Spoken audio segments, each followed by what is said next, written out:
Program inklusi adalah salah satu program yang dikerjakan oleh Yayasan Bakti, di mana program ini merupakan kerjasama antara pemerintah Australia dengan pemerintah Indonesia melalui Bappenas.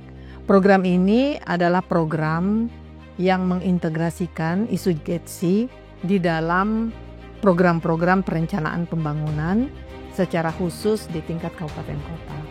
Program inklusi yang dikerjakan Bakti di Kabupaten Tanah Toraja itu bekerja sama dengan sebuah lembaga yang disebut dengan YESMA atau Yayasan Eran Sampuramayang. Ada beberapa capaian yang sudah dihasilkan di dalam program inklusi. Yang pertama adalah adanya peraturan daerah tentang kabupaten inklusif dan pemenuhan hak penyandang disabilitas. Peraturan daerah ini merupakan inisiatif DPRD Kabupaten Tanah Toraja. Kabupaten inklusif ini menjangkau pelindungan terhadap seluruh masyarakat yang disabilitas, kemudian yang rentan, kemudian lansia, anak-anak. Jadi semua segmen kehidupan ini itu harus dilakukan pelindungan dan ada fasilitas dan aksesibilitas yang dilakukan untuk merangkum seluruh masyarakat yang perlu mendapatkan perhatian penting oleh pemerintah. Jadi mulai dari pendidikan, kehadiran di kesehatan, kemudian pelayanan publik. Berkaitan dengan Perda nomor 5 tahun 2023 tentang Kabupaten Inklusi dan Pelindungan Disabilitas, keberadaan dan kehadiran organisasi PPDI ini, Perkumpulan Penyandang Disabilitas Indonesia, mendukung program pemerintah dalam komitmennya terhadap kegiatan-kegiatan pelayanan-pelayanan pembangunan maupun pemerintahan yang bersifat inklusi. Kami bekerja sama melalui kegiatan yang pertama yaitu sosialisasi yang dilaksanakan oleh Dinas Sosial yang difasilitasi oleh SMA, kemudian yang kedua melalui hasil pendataan dari kelompok konstituen di mana ada 26 pemerluh kesejahteraan sosial yang mana di dalamnya ada kelompok rentan yaitu perempuan, kepala keluarga, anak, kemudian lansia dan disabilitas ataupun kelompok marginal. Sehingga dengan adanya pendataan dari program inklusi ini memperkaya buat referensi buat kami bahwa data kami bisa kami update dengan adanya data dari kelompok konstituen ini. Salah satu capaian lainnya yang cukup membanggakan adalah telah terbentuknya UPTD PPA di Kabupaten Tanah Toraja, di mana UPTD PPA ini sudah siap untuk menerima pengaduan kaitannya dengan kekerasan terhadap perempuan dan anak. Dalam pembentukan UPTD PPA ini, kami menyiapkan tahap langkah-langkah yang akan kami lakukan. Yang pertama itu adalah bagaimana melakukan audiensi dengan DP3A P2KB. Setelah audiensi, kami koordinasi dengan Yayasan Bakti, bagaimana DP3 Provinsi juga bisa dilibatkan. Selanjutnya adalah kami kembali diskusi dengan DP3 Kabupaten, menyiapkan dokumen tentang peraturan Bupati pembentukan UPTD PPA. Konsep peraturan Bupatinya sudah siap, lalu diserahkan kepada Kepala Dinas DP3 P2KB, lalu diserahkan ke bagian hukum karena harus konsultasi dengan bagian hukum Kabupaten Tanah Toraja. Terkait pencegahan dan penanganan kekerasan, selain sosialisasi kami juga memperluas jaringan.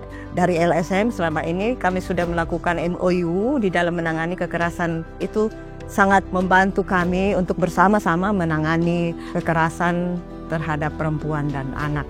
Kami juga selalu bersama dengan unit PPA ini untuk kegiatan-kegiatan di lapangan, dalam hal ini penanganan kasus-kasus.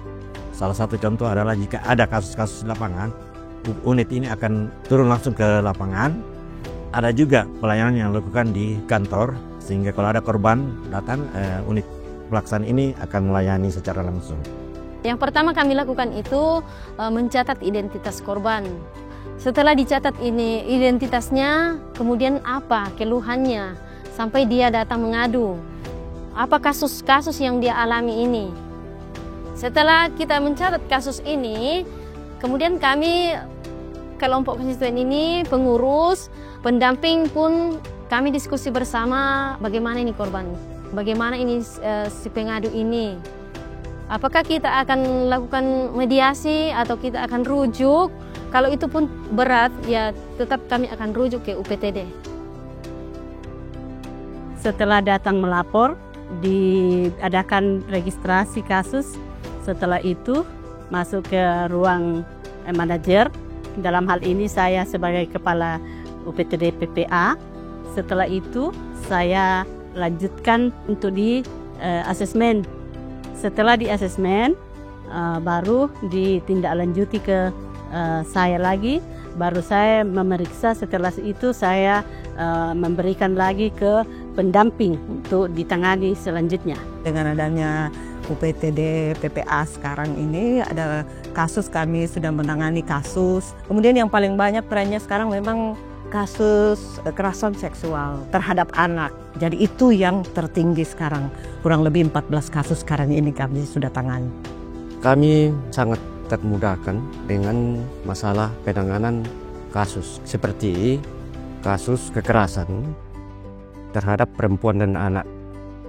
Itu yang sangat kami rasakan benar-benar di Lembang Tumodatu dengan adanya kelompok konstituen. Syukur dengan adanya kelompok konstituen yang dibentuk oleh YESMA, kami sangat mudah dalam menyelesaikan kasus-kasus tersebut. Capaian lainnya adalah sudah terbentuk unit layanan disabilitas pada Dinas Pendidikan Kabupaten Tanah Toraja. Kehadiran ULD ini menjawab beberapa permasalahan yang terjadi di Kabupaten Tanah Toraja, secara khusus di beberapa satuan pendidikan. Di Tanah Toraja ini ada 220 SD, 80 SMP. Sekolah ini harus terbuka dan dari sisi kemampuan gurunya untuk membimbing anak-anak yang berkebutuhan khusus, itu kami melakukan intervensi berupa perencanaan dan penguatan kapasitas guru-guru yang ada. Yayasan Bakti sudah melakukan MOU dengan UKI Toraja, khususnya terkait dengan bagaimana UKI Toraja berinisiasi untuk membuka sebuah program studi, yaitu program studi pendidikan luar biasa. UKI juga sudah kedatangan komisioner dari Komisi Nasional Disabilitas, Bang Jonan, saat itu langsung hadir di UKI, kemudian menandatangani kerjasama, difasilitasi oleh Yayasan Bakti, dan kita sudah berdiskusi banyak hal terkait dengan kemungkinan untuk mempersiapkan satu program pendidikan khusus di UKI Toraja. Kita di Kabupaten Tanah Toraja hingga saat ini tentunya sangat konsen dan komitmen untuk perlindungan kepada perempuan dan anak. Tentunya regulasi-regulasi yang ada itu kita jalankan dan kita sosialisasikan secara berkelanjutan. Dan di Tanah Toraja itu sudah ada UPT khusus untuk PPA. Ini salah satu bentuk komitmen kita untuk dapat menjadi fokus bagaimana perlindungan anak dan perempuan, karena anak ini merupakan aset bangsa.